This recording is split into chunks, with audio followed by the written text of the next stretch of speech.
मैं इस समय इजराइल में मौजूद हूँ, इजराइल के तेल अवीव में मौजूद हूँ।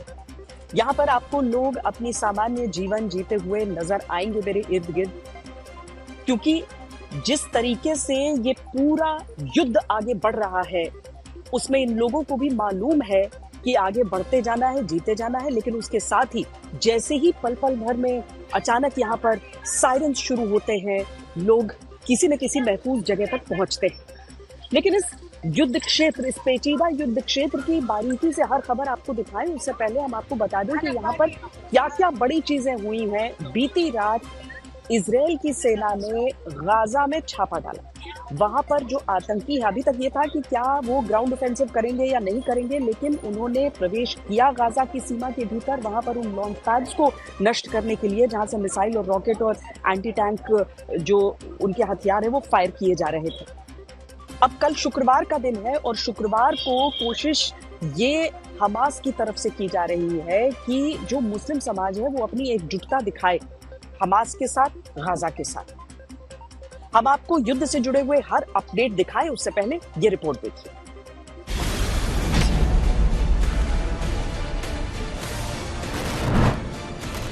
इजराइल हमास युद्ध में 20वें दिन तक गाजा में 7,000 से ज्यादा मौत का दावा हुआ। इजराइल में 1400 से अधिक की मौत का आंकड़ा आता है।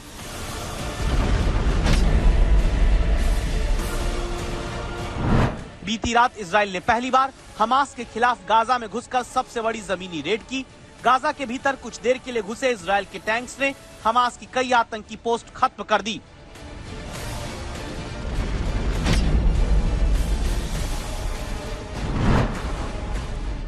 चौबीस घंटे के भीतर हमास के 250 से अधिक आतंकी ठिकानों को इजराइल नष्ट कर चुका है, जिसमें गाजा के भीतर बने आतंक के कई कमांड सेंटर शामिल हैं।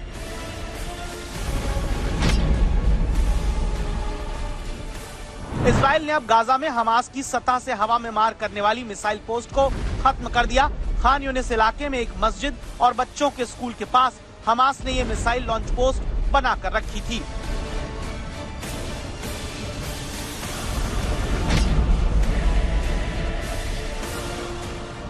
युद्ध के 20वें दिन हमास के रॉकेट यूनिट हेड को भी इजराइल ने मार गिराया।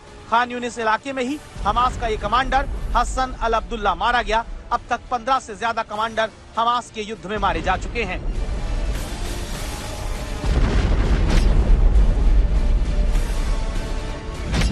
लेबनान बॉर्डर से इजराइल पर अटैक करने वाले आतंकी संगठन हिजबुल्लाह को भी करारा झटका लगा है। इजराइल ने हिजबुल्लाह के 2 और कमांडर ढेर कर दिए। 7 अक्टूबर से अब तक हिजबुल्लाह के 46 कमांडर मारे जा चुके हैं।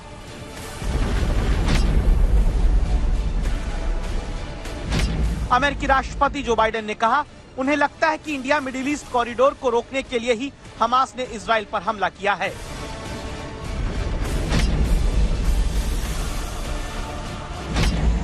कल शुक्रवार को हमास चाहता है कि अरब देश एक साथ मिलकर राफा बॉर्डर खोलने के लिए प्रदर्शन करें। दावा है कि इसी बहाने हमास इजिप्ट के रास्ते सीरिया और ईरान से अपने लिए आतंकी मदद चाहता है।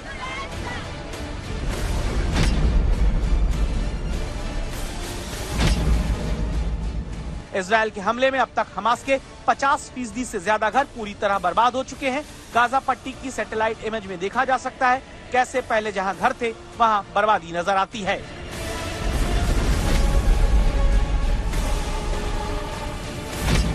युद्ध के बीच गाजा में फ्यूल संकट बढ़ने का दावा। गाजा में ईंधन की कमी होने से कई लोग अपनों का शव किसी गाड़ी से ले जाने की जगह गधा गाड़ी से ले जाते दिखे। इजराइल का दावा, जनता के हिस्से का ईंधन हमास के आतंकियों ने लूट कर रखा है। कल रात इजराइल की तरफ से अचानक लगभग 50 टैंकों ने गाजा की सीमा के भीतर प्रवेश किया, आक्रमण बोल डाला हमास के उन आतंकी ठिकानों पर, उन्हें नष्ट करने के लिए, नेस्तनाबूद करने के लिए। बहुत दिनों से यह चर्चा चल रही थी कि क्या ग्राउंड ऑफेंसिव इजराइल की तरफ से किया जाएगा। हालांकि हम ये नहीं कहते कि ये वही ग्राउंड ऑफेंसिव है जिसकी प्रतीक्षा की जा रही थी, क्योंकि आतंक के ढांचे के सिरों को तोड़ने की ये कोशिश जरूर है। वो टैंक वापस चले आए अपनी कार्रवाई को अंजाम देने के बाद। वो वापस क्यों आए ये हम आपको आगे बताएंगे। पहले देखिए इजराइल का ये ऑपरेशन मिडनाइट। जिस गाजा से 7,000 से ज्यादा रॉकेट अटैक करके हमास ने इजराइल को युद्ध में धकेला, वहां 20 दिन बाद क्या गाजा में वो आक्रमण शुरू हो चुका जिसका अब तक सिर्फ ट्रेलर सुन। 61 सेकंड का वीडियो युद्ध के महायुद्ध में बदलने की गवाही देगा।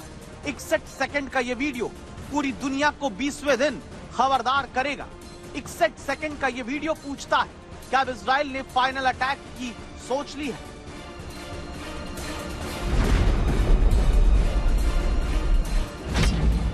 इजराइल के जो टैंक अब तक गाजा बॉर्डर के पास खड़े रहे, जिनके कभी भी गाजा में घुसकर जमीनी आक्रमण शुरू करने के दावे ही रोज आते रहे, क्या इन टैंक ने अब गाजा में घुसना शुरू कर दिया?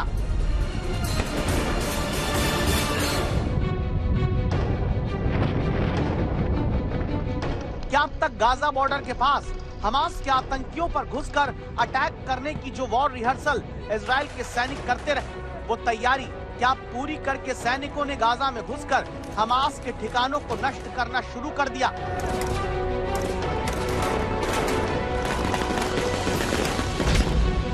इन सारे सवालों का जवाब इसी 61 सेकंड के वीडियो में आपको ध्यान से देखना है, जहां गाजा बॉर्डर के पास लगी दीवार और बाड़ को हटाकर बीती रात देखिए कैसे इजराइल के टैंक गाजा में घुसते हुए नजर आते हैं। गाजा के भीतर ये इजराइल के वो टैंक हैं जो पहली सबसे बड़ी ग्राउंड रेड करने जाते दिखते हैं। इजराइल के टैंक सिर्फ दाखिली गाजा के भीतर नहीं हुए, हमास के टेरर ठिकानों पर बम भी गिराए। गाजा के भीतर ये इजराइल के टैंक का दूसरा धमाका देखिए। गाजा के भीतर रेड करते हुए इजराइल के टैंक्स ने anti tank missile launch post भी हमास की उड़ा दी। हमास के कई आतंकी ढांचों को ध्वस्त करने के बाद इजराइल के टैंक वापस अपनी सीमा में लौट आए।